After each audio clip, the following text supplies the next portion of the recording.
पिछले 30 साल से यहाँ से इस विधानसभा से इस असेंबली हलके से आपने समाजवादी पार्टी के उम्मीदवार जनाब नवाब साहब को आप कामयाब करते रहे, मगर मैं और आप इस बात को बखूबी जानते हैं कि जिस शख्स को आपने 30 साल कामयाब किया अपने वोटों से, धूप हो या सर्दी हो, आपने लाइन में घंटों खड़े होकर उनको वोट दिया, उन पर एक बहुत बड़ा एहसान किया, उनको विधायक बनाया, एक बार दो बार नहीं बल्कि कई बार। और आपसे मेरी गुजारिश ये है कि जो वोट आपके लिए एक कीमती चीज है,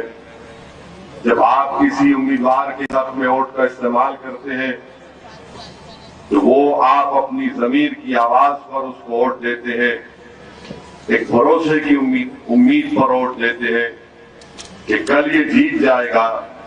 तो मेरे भरोसे को शर्मिंदा नहीं करेगा। मगर मैं आपसे अर्ज कर रहा हूं कि आप अपने संभल का हाल देख लीजिए, छोटी छोटी गलियां हैं, हर जगह गंदगी के अंबार हैं, यहाँ पर कोई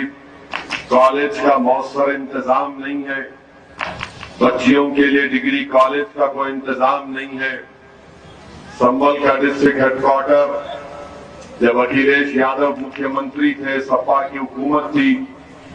उसको संभल से दूर 24 किलोमीटर दूर ले जाकर रख दिया गया। आप खुद बताइए कि क्या वो शख्स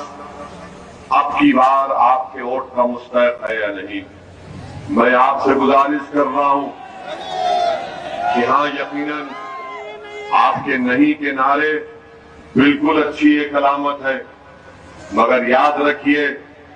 14 तारीख के दिन भी जाकर आपको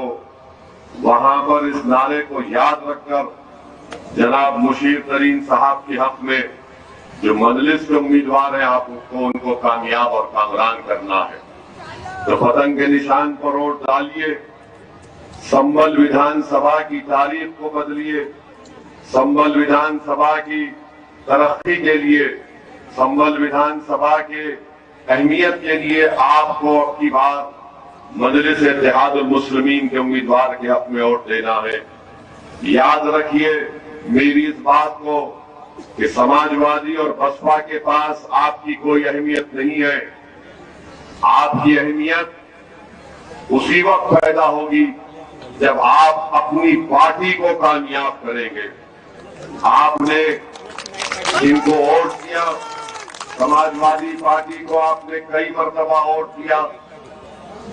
और समाजवादी पार्टी के पास आपकी अहमियत सिर्फ यही है,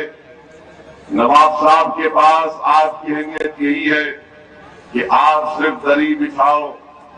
और अखिलेश के नाम पर नारे लगाओ कि भैया तुझ पर जवानी कुर्बान। मेरे अजीज दोस्तों और बुजुर्गों, मजलिस इत्तेहादुल मुस्लिमीन ये मिजाज देना चाहती है कि हम ना किसी की दरी बिछाएंगे, ना किसी के ऊपर अपनी जवानी को कुर्बान करेंगे,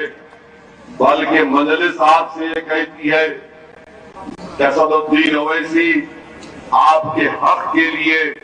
आपके मान सम्मान के लिए, संभल की विकास के लिए, संभल की जनता की अहमियत को बढ़ाने के लिए और उत्तर प्रदेश में सामाजिक न्याय को हासिल करने के लिए, उत्तर प्रदेश में मजलूम अल्पसंख्यक समाज मुसलमानों को उनकी हिस्सेदारी दिलाने के लिए तुम अब अपनी जवानी नहीं कुर्बान करोगे, ओवैसी अपनी जान को कुर्बान करेगा। और इंशाअल्लाह ताला आप लोगों की सिर्फ मैं दुआओं की दरख्वास्त करता हूं, आपकी साथ की अपील करता हूं कि ये लड़ाई जो मजलिस लड़ रही है, ये जो लड़ाई में बहैसियत आपका सिपाही और आपका खादिम बनकर ओवैसी लड़ रहा है, वो आपके लिए लड़ रहा है ताकि आने वाली नस्ल उसी नाइंसाफी का शिकार ना हो जाए जो हमारे समाजवादी पार्टी के मौजूदा विधायक नवाब साहब ने संभल के नौजवानों का मुकद्दर बेरोजगार बना दिया, संभल के नौजवान बच्चों को स्कूल की तालीम से महरूम कर दिया, हमारी बेटियों को कॉलेजों से महरूम कर दिया, यहाँ पर कोई विकास का काम नहीं किया।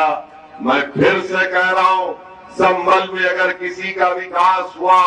संभल में अगर कोई आगे बढ़ा, तो सिवाय नवाब साहब की कोल्ड स्टोरेज की फैक्ट्री और सिरेंज बनाने के कोई आगे नहीं बढ़ा।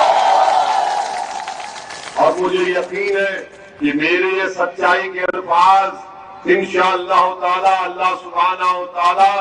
अपनी कुदरत के जरिए नवाब साहब के घर में भी पहुंचा रहा होगा।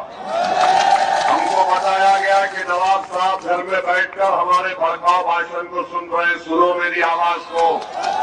सुनो मेरी हकीकत को मैं बयान कर रहा हूं। शायद आपका दिल भी पलट जाए, क्योंकि जब हमारी आवाज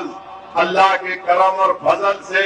जो सच्चाई पर मुबनी होती है, हकीकत को हम बयान करते हैं, हक को बयान करते हैं, हक की सरबुलंदी के लिए काम करते हैं, बातिल को हराने का काम करते हैं, तो जो लोग मजलूमों पर जुल्म करते हैं उनके दिल भी कांपना शुरू कर देते कि ये सच बोलने वाला आया है, अब भड़काऊ भाषण का उसको नाम देने